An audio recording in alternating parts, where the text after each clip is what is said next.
Halo teman-teman, selamat datang di Value Stock. Hari ini saya akan membahas analisa fundamental saham MPMT kuartal pertama tahun 2021. Oke, ini disclaimer-nya, yang pertama ini merupakan sharing analisa fundamental, bukan ajakan beli jual ataupun suatu saham, dan keputusan investasi ada di tangan teman-teman selaku investor. Yang ketiga, dari analisa fundamental ini bisa dijadikan referensi untuk analisa saham-saham yang teman-teman miliki.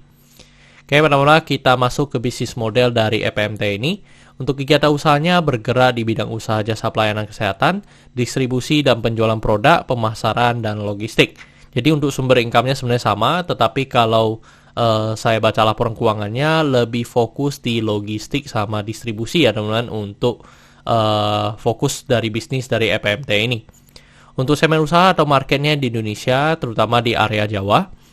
Untuk kasus hukum, selesai membuat video ini, saya tidak menemukan adanya kasus hukum yang terkait dengan MPMT. Untuk kepemilikan saham dimiliki oleh KB Pharma sebesar 92,47% dan masyarakat sebesar 7,53%. Dan teman-teman kita bisa lihat dari segi pendapatannya cukup konsisten mengalami kenaikan dari 2014 sampai 2021. Dan untuk 2020 dengan 2021 mengalami kenaikan sebesar 3,6%. Dan saya asumsikan kuartal keempatnya memiliki kinerja yang sama dengan kuartal pertama, maka sampai akhir tahun akan mengalami kenaikan sebesar 3,1%. Dan teman-teman yang menarik dari EPMT ini, waktu masa COVID mereka juga tidak kena imbas ya teman-teman, malahan mereka juga mencetak revenue yang lebih baik lagi dibandingkan dengan tahun sebelumnya. Terus dari segi net profit juga mengalami kenaikan dan kenaikannya sebesar 31%. Dan seperti tadi saya asumsikan kuartal keempatnya memiliki kinerja yang sama dengan kuartal pertama, maka sampai akhir tahun akan mengalami kenaikan sebesar 36,2%. Terus dari segi aset juga konsisten mengalami kenaikan dan kenaikannya sebesar 4,3%. Untuk dari segi utang juga mengalami kenaikan dan kenaikannya sebesar 8,5%. Untuk dari segi modal juga mengalami kenaikan dan kenaikannya sebesar 2,7%.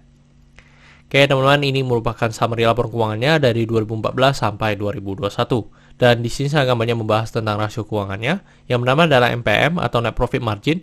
Untuk Net Profit Margin 2021 ini sebesar 3,99% atau 4%. Dan kalau kita lihat secara histori untuk Net Profit Margin yang 2021 ini merupakan Net Profit Margin yang paling tinggi ya. Terus untuk EPS-nya menjadi 343 dan membuat PER-nya menjadi 6,55 kali. Jadi dari segi harga juga tidak beda jauh, tetapi dari segi PER-nya mengalami penurunan karena kenaikan EPS yang lumayan banyak. Terus kalau kita lihat secara histori, mungkin ini merupakan PER yang paling rendah juga untuk di tahun 2021.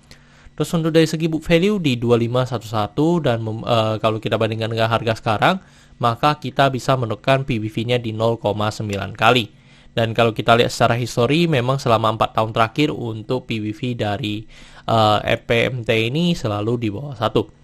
Terus untuk dari segi DER-nya di 0,42 kali, ini juga sangat bagus, yang dimana DER-nya masih di bawah 1. Dan kalau kita lihat secara histori, untuk DER-nya selalu di bawah 1 kali. Terus untuk dari segi ROE di 13,67%, ini juga sangat bagus, di atas 9% yang saya anut.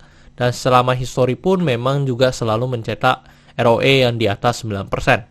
Terus untuk ROA-nya di 9,65%. Oke teman-teman, saya membuat video ini untuk harga sahamnya di 2250. Dan dari analisa fundamental saya bisa menemukan nilai intrinsic value-nya sekitar 2500. Jadi masih memiliki margin of safety 11%.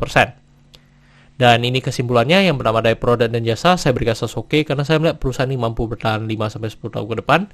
Untuk GCG saya berikan kasus oke karena tidak memiliki kasus hukum. Yang kedua memiliki pemegang saham mayoritas. Untuk revenue dan net profit saya berikan kasus oke karena mengalami kenaikan. Untuk aset saya berikan kasus oke karena mengalami kenaikan. Untuk liability saya berikan kasus oke karena DER-nya masih di bawah 1. Untuk book value saya berikan kasus oke karena harganya masih di bawah harga book value-nya. Untuk sektor saya berikan kasus oke, sebenarnya juga tidak ada hal yang perlu kita concern. Jadi jika liability-nya oke, saya berikan satu sektor ini oke. Untuk ROE saya berikan kasus oke karena di atas 9%. Untuk margin of safety saya berikan kasus oke karena positif. Untuk dividen saya berikan kasus oke karena saya lihat selama 5 tahun terakhir untuk EPMT ini cukup royal membagikan dividen kepada investornya. Oke teman-teman, jadi kesimpulannya adalah 11 dibanding 11 dan pertanyaannya adalah apakah saya akan membeli saham EPMT ini. Teman-teman, secara fundamental maupun secara valuasi memang cukup menarik ya untuk dari saham EPMT ini. Tetapi saya tidak membeli karena satu, margin of safety-nya menurut saya udah kekecilan, jadi udah tidak sesuai dengan profil resiko saya. Yang kedua, memang dari secara Ini termasuk growth stock ya teman-teman, jadi sahamnya terus berkembang karena secara grafik pun selalu mengalami kenaikan. Dan kalau dari segi valuasi, yang kedua memang saya sudah memegang cukup banyak saham, jadi itu membuat saya tidak tertarik lagi untuk investasi di EPMT ini. Oke teman-teman, saya rasa cukup sekian untuk video kali ini. Jangan lupa untuk like dan subscribe.